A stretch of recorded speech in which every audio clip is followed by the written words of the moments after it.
ഞാൻ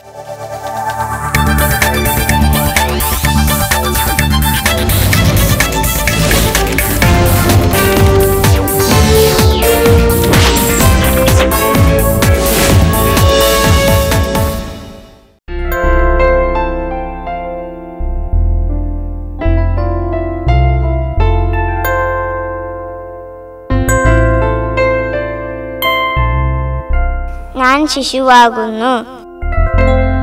ലോകം മുഴുവൻ എൻ്റെ വരവിനായി കാത്തിരിക്കുന്നു.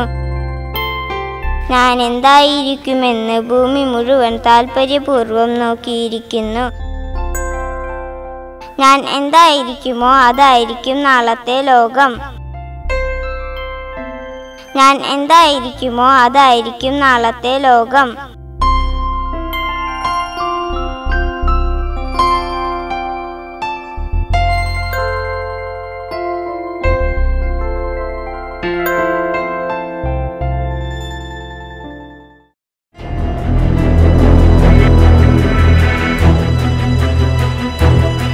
കുട്ടികളെ പോലും സുരക്ഷിതരാക്കുവാൻ നമ്മുടെ ജനാധിപത്യ സംവിധാനങ്ങൾക്ക് കഴിയുന്നില്ലെന്ന് കണക്കുകളും അനുഭവങ്ങളും വ്യക്തമാക്കുന്നു.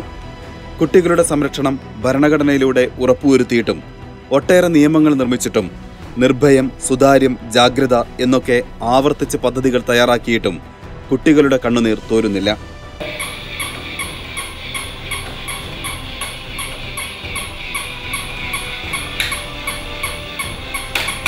രാജ്യത്ത് 2001 ശേഷം കുട്ടികൾക്കെതിരായ ലൈംഗികാതിക്രമ കേസുകൾ 336% വർദ്ധിച്ചതായാണ് പഠനങ്ങൾ. അഥവാ ഓരോ നിമിഷത്തിലും 10 കുട്ടികളിൽ ഒരാൾ പീഡിപ്പിക്കപ്പെടുന്നു. ബാലപീഡനത്തിൽ 4ാം സ്ഥാനത്തുണ്ട് സാക്ഷര കേരളം. 2008 ജനുവരി മുതൽ 2014 മെയ് മാസം വരെ 2476 കുട്ടികൾ ബലാത്സംഗത്തിന് ഇരകളായതായാണ് ഔദ്യോഗിക കണക്കുകൾ. എന്നാൽ 400-ൽ താഴെ കേസുകളിൽ മാത്രമേ വിചാരണ പൂർത്തിയായിട്ടുള്ളൂ. ശിക്ഷ അനുഭവിക്കുന്നവർ 50-ൽ താഴെ മാത്രം. 264 കുട്ടികളാണ് ഈ കാലയളവിൽ കൊല്ലപ്പെട്ടത്. 100-ൽ താഴെ മാത്രമേ വിചാരണ പൂർത്തിയായിട്ടുള്ളൂ. ഇവിടെയും ശിക്ഷിക്കപ്പെട്ടവരുടെ എണ്ണം 50-ൽ താഴെ. മറ്റ് അതിക്രമങ്ങളുടെ ഞെട്ടിക്കുന്ന കണക്കുകൾ വേറെയുമുണ്ട്. ദൈവത്തിന്റെ സ്വന്തം നാട്ടിൽ കുട്ടികളെ കൊലപ്പെടുത്തുന്നവരും ബലാത്സംഗം ചെയ്യുന്നവരും മാന്യരായി സ്വൈര്യവിഹാരം നടത്തുന്നു. എന്നാൽ ഇരകളായ കുട്ടികൾക്ക് കുടുംബത്തിൽ നിന്നും സമൂഹത്തിൽ നിന്നും ബഹിഷ്കൃതരായി ബാലമന്ദിരങ്ങളിലും മഹിളാ മന്ദിരങ്ങളിലും ജീവിക്കേണ്ടി വരുന്നു.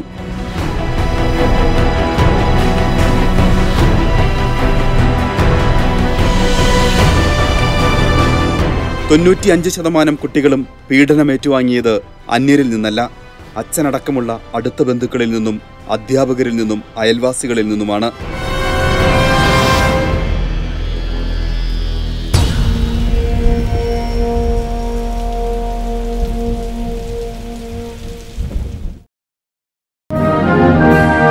ഇന്ത്യ എൻ്റെ രാജ്യമാണ്.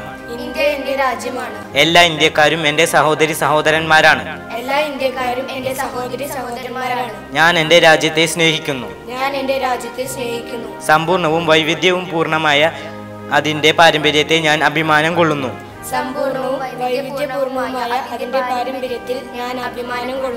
ഞാൻ എൻ്റെ മാതാപിതാക്കളെയും ഗുരുക്കന്മാരെയും മുതിർന്നവരെയും ബഹുമാനിക്കുന്നു.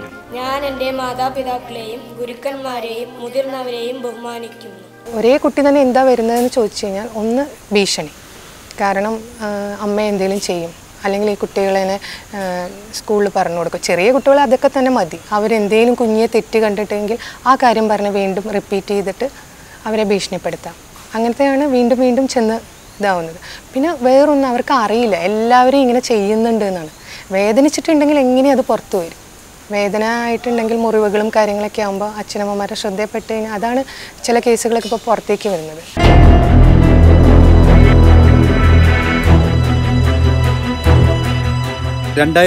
ൽ ശിശുദിന സമ്മാനം എന്ന വാഗ്ദാനത്തോടെ നടപ്പാക്കിയ protection of children from sexual offences എന്ന പോക്സോ നിയമവും അട്ടിമറിക്കുന്നതായാണ് അനുഭവങ്ങൾ. കുട്ടികൾക്കെതിരായ ലൈംഗിക പീഡന കേസുകൾ 1 വർഷത്തിനകം വിചാരണ പൂർത്തിയാക്കി പ്രതികളെ ശിക്ഷിച്ച് ഇരയായ കുട്ടിക്ക് നീതി ഉറപ്പുവരുത്തുമെന്ന് വിഭാവനം ചെയ്ത നിയമം നിലവിൽ വന്നതിനു ശേഷമുള്ള അനുഭവം ഇങ്ങനെ. 2012 നവംബർ 14 മുതൽ 2013 ജൂൺ 30 വരെ 596 കേസുകൾ രജിസ്റ്റർ ചെയ്തു. 419 കേസുകളിൽ കുറ്റപത്രം സമർപ്പിച്ചു. പക്ഷേ ആരെയും ശിക്ഷിച്ചില്ല. 3 പേരെ വെറുതെ വിട്ടു. ഇവിടെ കുട്ടികളോട് കരുണ കാണിക്കുവാൻ ആരുണ്ട്? മർഡർ കേസുകൾ കൈകാര്യം ചെയ്യുന്നത് അല്ലെങ്കിൽ സെഡിക്ഷൻ കേസസ് കൈകാര്യം ചെയ്യുന്ന അതേ കോടതി അതേ ലാഘവത്തോടെ, അല്ലെങ്കിൽ ലാഘവം എന്നല്ല, അതേ രീതിയിലുള്ള ആറ്റിറ്റ്യൂഡോടെയാണ് കുട്ടികളുടെ കേസുകളും കൈകാര്യം ചെയ്യുന്നത്. അപ്പോൾ ഒന്നാമത്തെ കാര്യം, ഒരു ചൈൽഡ് ഫ്രണ്ട്ലി ആവാനായിട്ട് ഇത്തരത്തിലുള്ള ഇപ്പോൾ ഉള്ള സംവിധാനം കൊണ്ട് സാധിച്ചെന്ന് വരില്ല. 2000 സാക്ഷി വേഴ്സസ് യൂണിയൻ ഓഫ് ഇന്ത്യ എന്ന് പറയുന്ന സുപ്രീം കോടതി വിധിയിൽ തന്നെ പറഞ്ഞു, കുട്ടിയും പ്രതിയും തമ്മിൽ കാണാനിടവരരുത്.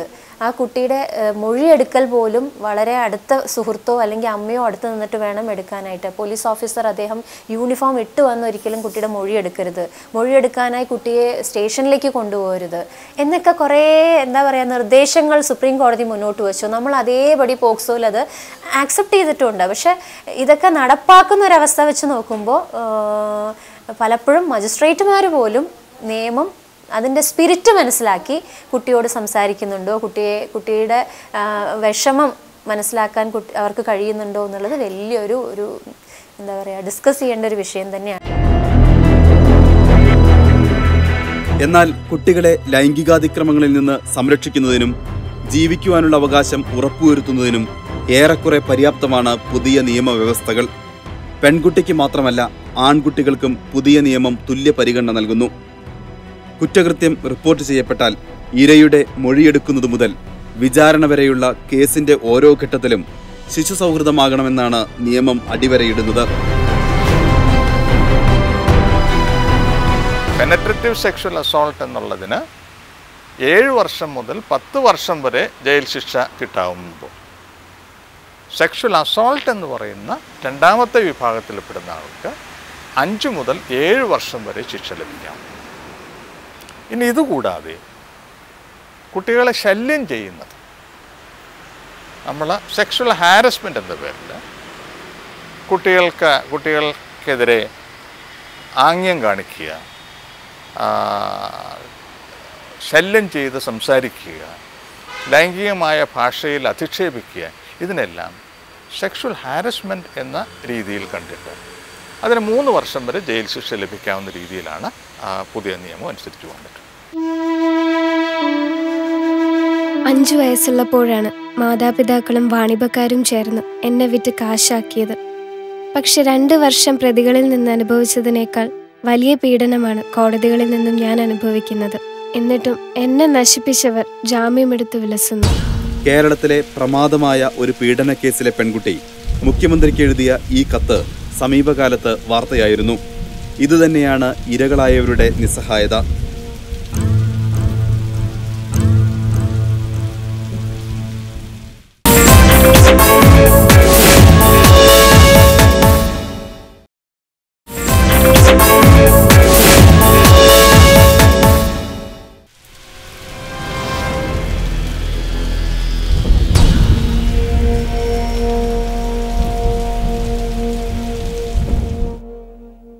അന്ന് കടന്നുപോയപ്പോൾ ഉണ്ടായിരുന്ന മാനസികാവസ്ഥ പോലെ തന്നെയാണ് ഇത് ചോദിക്കുമ്പോൾ അല്ലെങ്കിൽ ഇത് എക്സ്പ്ലെയിൻ ചെയ്യുമ്പോൾ കുട്ടി അനുഭവിക്കുന്നത്.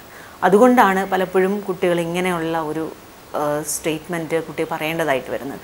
അവിടെ ശരിക്കും നമുക്ക് വേണ്ടത് എന്താണെന്ന് ചോദിച്ചാൽ, ഒന്നെങ്കിൽ ഇത്തരത്തിലൊരു കുട്ടിയെ റീഹാബിലിറ്റേറ്റ് ചെയ്യുന്ന ഒരു സാഹചര്യത്തിൽ കുട്ടിയെ ഏറ്റവും ഡീപ്പായിട്ട് ഇൻ്റർവ്യൂ ചെയ്യേണ്ടതും കുട്ടിയോട് സംസാരിക്കുന്നതും ക്വാളിഫൈഡ് ആയിട്ടുള്ള ഒരു സൈക്കോളജിസ്റ്റ് അല്ലെങ്കിൽ ക്ലിനിക്കൽ സൈക്കോളജിസ്റ്റ് തന്നെ വേണം. കാരണം അവർക്ക് അവരുടേതായ ചില പ്രൊസീജിയേഴ്സിനനുസരിച്ചിട്ടുള്ള കുറേ കാര്യങ്ങളും ചിലപ്പോൾ ഒന്നും ചോദിക്കേണ്ട ചില കഥകളിലൂടെയൊക്കെ നമുക്ക് ഇൻഫർമേഷൻ കിട്ടും. ഈ സൈക്കോളജിസ്റ്റിൻ്റെ അല്ലെങ്കിൽ ക്ലിനിക്കൽ സൈക്കോളജിസ്റ്റിൻ്റെ റിപ്പോർട്ടിനെ ബേസ് ചെയ്ത് വേണം മുമ്പോട്ടുള്ള കാര്യങ്ങളൊക്കെ പോകാൻ. ആക്ച്വലി കുട്ടി ഒരിടത്ത് റിവീൽ ചെയ്തു, അവിടെ അത് ഡോക്യുമെൻ്റ് ചെയ്യപ്പെടണം. ശരിയായ രീതിയിൽ ഇത് ഡോക്യുമെൻ്റ് ചെയ്യപ്പെടുക. ആ ഡോക്യുമെൻറ്റിനെ ബേസ് ചെയ്ത് വേണം മുമ്പോട്ട് കാര്യങ്ങൾ പോകാൻ. 16-ാം വയസ്സിൽ അനുഭവിക്കേണ്ടി വന്ന കൊടിയ പീഡനത്തിന് കഴിഞ്ഞ 18 വർഷമായി നീതിക്കായി കോടതി കയറി ഇറങ്ങുന്ന പെൺകുട്ടിയെ മലയാളിക്ക് അത്ര പെട്ടെന്നൊന്നും മറക്കുവാൻ കഴിയില്ല. ജീവിക്കുവാനായി സർക്കാർ നൽകിയ ജോലിയിൽ പോലും തുടരാൻ ഇവരെ സമൂഹം അനുവദിച്ചില്ല. നിയമം നടപ്പാക്കുവാൻ ബാധ്യതയുള്ളവരുടെ നിസ്സംഗത പോലെ തന്നെയാണ് പൊതുസമൂഹത്തിന്റെ മനോഭാവവും. ഒരു 10 വയസ്സിന് താഴെയുള്ള കുട്ടിയാണെങ്കിൽ സ്വാഭാവികമായിട്ടും കുട്ടിയുടെ സ്റ്റേറ്റ്മെൻറ്റ് എടുക്കാനും വീട്ടുകാരെ പറഞ്ഞു മനസ്സിലാക്കി ഈ കേസിൻ്റെ അവസാനം വരെ നിങ്ങൾ ഉണ്ടാവണം, നിങ്ങൾക്ക് എന്ത് തരം സപ്പോർട്ട് വേണമെങ്കിലും കമ്മിറ്റിയുടെ ഭാഗത്തു നിന്ന് ഉണ്ടാവും എന്നുള്ളത് പറഞ്ഞു കഴിഞ്ഞാൽ അവർ സ്വീകരിക്കാൻ തയ്യാറാവും. അവർക്ക് വേണ്ടി സപ്പോർട്ട് പേഴ്സണെ ഈ പുതിയ നിയമം അനുസരിച്ച് കമ്മിറ്റി അപ്പോയിൻറ്റ് ചെയ്ത് കൊടുക്കാറുമുണ്ട്. അവർക്ക് എങ്ങനെയാണ് സ്റ്റേറ്റ്മെൻറ്റ് കൊടുക്കേണ്ടതെന്ന് അറിയില്ല, എവിടെ സമീപിക്കണം എന്നറിയില്ല. അങ്ങനത്തെ സാഹചര്യങ്ങൾ വരുമ്പോൾ സപ്പോർട്ട് പേഴ്സണെ നമ്മൾ അപ്പോയിൻറ്റ് ചെയ്ത് കൊടുക്കാറുണ്ട്. പക്ഷെ അതേസമയം ഈ 10 വയസ്സിന് മുകളിൽ അല്ലെങ്കിൽ ഒരു 16, 17, 18 ടീനേജ് പ്രായം, അഡോളസെൻ്റ് പ്രായത്തിലെത്തിയ കുട്ടികളുടെ കേസുകളിൽ പലപ്പോഴും കാണാൻ സാധിക്കുന്നത് ഒരു ഔട്ട് ഓഫ് കോർട്ട് സെറ്റിൽമെൻറ്റ് നടന്ന കേസ് എവിടെ എത്താതെ പോകുന്നു എന്നുള്ളതാണ്. 8 or 10 വയസ്സുള്ളൊരു പെൺകുട്ടി ഇതിലിങ്ങനെ വിക്റ്റിമായി കഴിഞ്ഞാൽ ആ കുട്ടി ഒരു 5 വർഷം 6 വർഷം കഴിഞ്ഞാണ് ഈ കേസിൻ്റെ വിചാരണ വരുന്നതെങ്കിൽ ആ കുട്ടിക്ക് പ്രായപൂർത്തിയാകും ആ സമയത്ത്. അതിനുശേഷം കുട്ടി വിവാഹിതയായിട്ടുണ്ടാവും.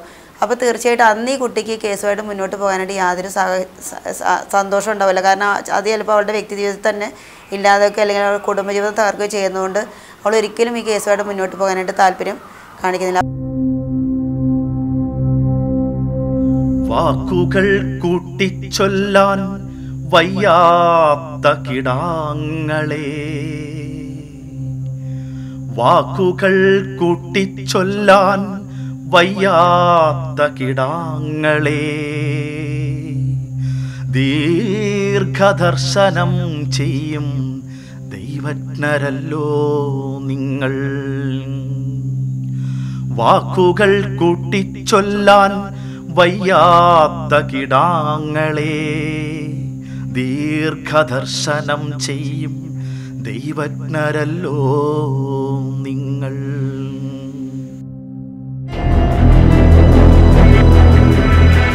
സാമൂഹ്യ മനസാക്ഷിയെ ഞെട്ടിച്ച പീഡനക്കേസിൽ പ്രതികൾക്ക് അനുകൂലമായി വിധി പറഞ്ഞ ഒരു മുൻ ന്യായാധിപന്റെ മുൻവിധികൾ പിന്നീട് കേരളം ഞെട്ടലോടെ കേട്ടു. അത്തരം മനസ്സുകൾ ഇപ്പോഴും നീതിപീഠങ്ങളിലുണ്ട്.